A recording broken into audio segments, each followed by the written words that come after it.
welcome back to the Academy of Gaming. Today, we're talking about how in 2004, Ubisoft did something that by modern standards would have been deemed absolute insanity.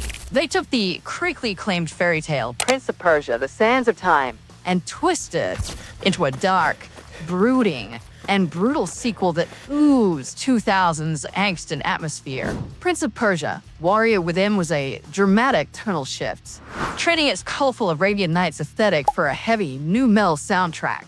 The shift was seismic, but in spite of that, beneath the brooding coat of paint was a masterpiece of action game design.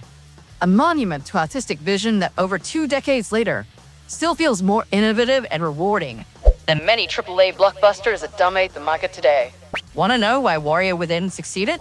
2 simple reasons. What? The first being it refined and expanded on every aspect of the first game. Improved combat, smoother parkour, increased enemy variety, vastly different locations, a cinematic story that doubled down on time travel, secret endings.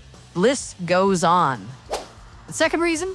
Say what you will about the Prince's edgy, dark reimagining, but it was a vibe. He had style, aura, and personality. Before Ubisoft lost themselves down a dark hole of open-world slop and truly baffling decisions, they had a vision of a dark reimagining of what the Prince could be.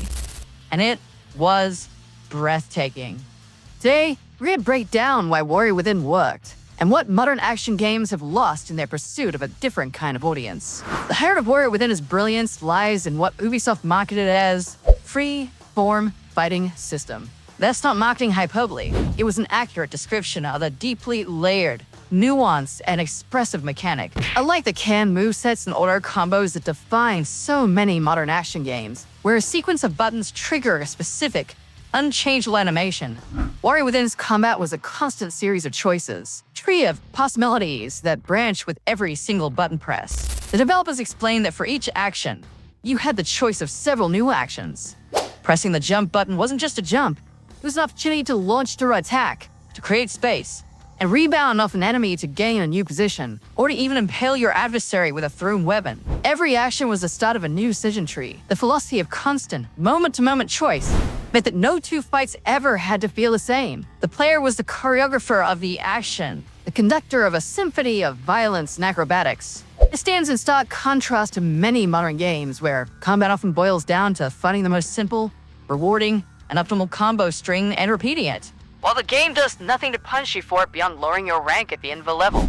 This deep combat system would have been meaningless, however, without enemies that pushed the player to deploy every trick in their arsenal. Mashing attack and hoping for the best was a fool's errand. Your reward for a stylish and brutal assault that dispatched your adversaries wasn't items or resources for upgrades.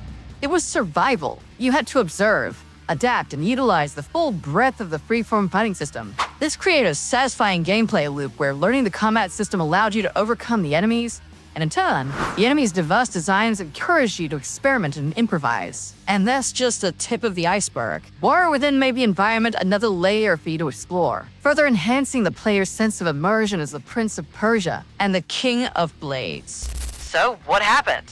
Why does the game from 2004 feel more mechanically robust and visually immersive than so many of its modern contemporaries? You already know the answer. From mechanical depth to ease of access, the modern AAA landscape is often dominated by a desire to create an experience that panders to the lowest common denominator. Games are so expensive to produce, requiring teams of dozens and hundreds of millions of dollars, that publishers are terrified of leaving money on the table.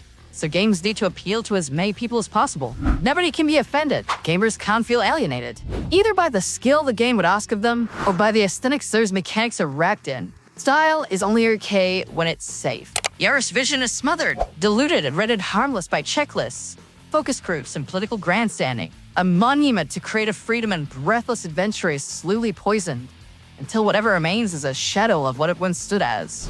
Prince of Persia's grimdark makeover was jarring for many, and its story introduced a hero who wasn't noble. He didn't fight for freedom or for its people, or to save the woman he loved. He was selfish. He fought for his own survival, cutting down anyone who stood in its path, whether they deserved it or not. But it understood something fundamental about what makes an action game truly great. It understood that the player's satisfaction comes not from watching the hero, but from inhabiting them. It provided you with a deep, flexible, and challenging set of tools, and then build a world around them that demanded you master every single one of them. It's a lesson that we haven't forgotten.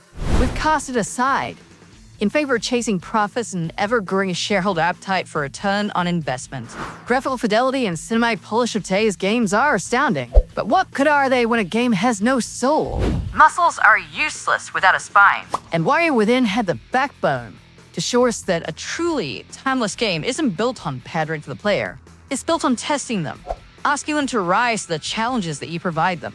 That's how loyalty is built. Spectres aren't, and a legend is born.